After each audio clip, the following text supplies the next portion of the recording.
যদি ঈশ্বৰ হ'লহেঁতেন আজিৰ মানুহ সৃষ্টি কৰা বন্ধ কৰি দিলোহেঁতেন, নতুনকৈ সৃষ্টি কৰিলোহেঁতেন আৰু এবিধ মানুহৰ দৰে জন্তু, যি মাৰি কাটি খাই বৈ জীয়াই নাথাকি আৰু বহুত কিবা কিবি কৰিলেহেঁতেন।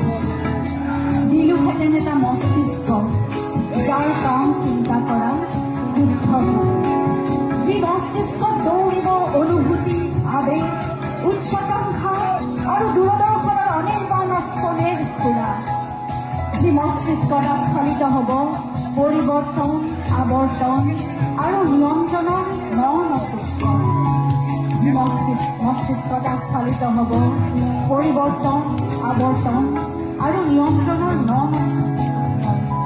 দিলোহেঁতেন আৰু এজুৰি হাই পাৱাৰ চকু, যাৰ মাজেদি সকলো সঁচা বস্তু দৃশ্যমান হ'লহেঁতেন।